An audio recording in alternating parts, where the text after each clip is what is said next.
माजी आमदार पंडित शेठ पाटील यांची पत्रकार परिषद। माजी आमदार पंडित शेठ पाटील यांनी पेण येथील इंडिया आघाडीच्या कार्यालयात पत्रकार परिषद घेऊन महायुतीचे उमेदवार सुनील तटकरे यांच्यावर हल्लाबोल केला। मतदारांच्या मनात चीड असून नेहमी फसवणाऱ्या माणसाला ते धडा शिकवणार आहेत। त्यामुळे यावेळी नक्कीच महाविकास आघाडीचे उमेदवार अनंत गीते निवडून येणार असल्याचे पत्रकार परिषदेमध्ये बोलताना सांगितले।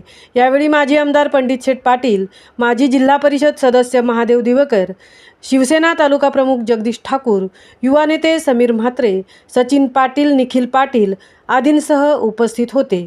महामुंबईसह विनायक पाटील, पेण। आलेला आहे आता तर एकंदरच रायगडचं चित्र कशा प्रकारचं आहे? रायगडचं चित्र तर स्पष्ट आहे। काल पेण येथे आघाडीची चांगली बैठक झाली। जितेंद्र आव्हाड यांच्या भाषणामुळे संपूर्ण जिल्ह्याचं चित्र बदललेलं आहे आणि एक आक्रमक जे लोकांना अपेक्षित होतं असं त्यांचं भाषण होतं। मला निश्चित खात्री आहे गीते यांची जी संघटना आहे त्यांचं काम वेगळं आहे। गेल्या वेळेला विद्यमान खासदार सुनीलजी तटकरे यांच्याबरोबर सगळी महाविकास आघाडीची ताकद होती। भास्कर जाधव असतील, माणिकराव जगताप असतील, भाई जयंत पाटील असतील, आस्वाद पाटील असतील, धैर्यशील पाटील असतील, पंडित शेठ असेल व सर्व समाज त्यावेळेला तटकरे साहेबांच्या बरोबर होता आणि गीते साहेबांच्या बरोबर गीते साहेब एकटेच होते। विद्यमान मंत्री होते, त्यांची आघाडी होती, त्यांची युती होती, पण तरी पण गीते साहेबांना 4.5 लाख मतं पडली होती। आज परिस्थिती बदललेली आहे। तुम्हाला पण प्रश्न पडला असेल, गेल्या निवडणुकीच्या वेळेला आम्ही सुनील तटकरे साहेबांना मतदान द्या सांगायला इथे आलो होतो, पण ते आमच्या टीममध्ये होते, म्हणजे शरद पवार पुरोगामी विचारसरणीच्या टीममध्ये होते। म्हणून आम्ही त्यावेळेला मोदी आणि जातीयवादी शक्तींच्या विरुद्ध मतदान करा म्हणून आम्ही सांगायला आलो होतो। तर तुम्हाला पण आश्चर्य वाटेल, जनतेला प्रश्न पडला आहे की हे दरवेळेला विचार बदलत असतात। रायगड जिल्हा हा पुरोगामी विचारसरणीचा जिल्हा आहे।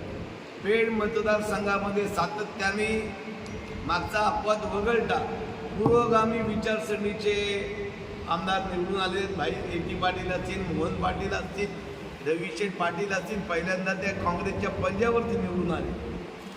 धैर्यशील पाटील 10 वर्ष हे शेका पक्षाचे प्रतिनिधी होते। फक्त गेल्या निवडणुकीच्या वेळेला रवी पाटील हे BJPच्या, त्यांनी पक्ष बदलल्यामुळे BJP इथे आली।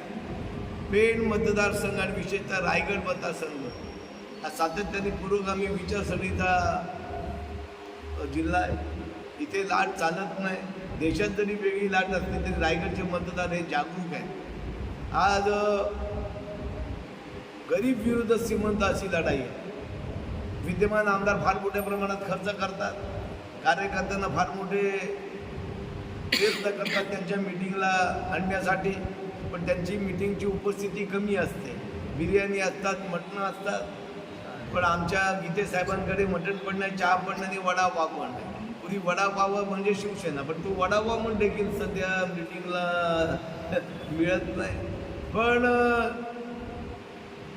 आज परिस्थिती बदललेली आहे। मला निश्चित खात्री आहे अनेक अडचणी आहेत, कार्यकर्ते पण व्यापलेले आहेत, पण मतदारांच्या मनामध्ये चीड आहे।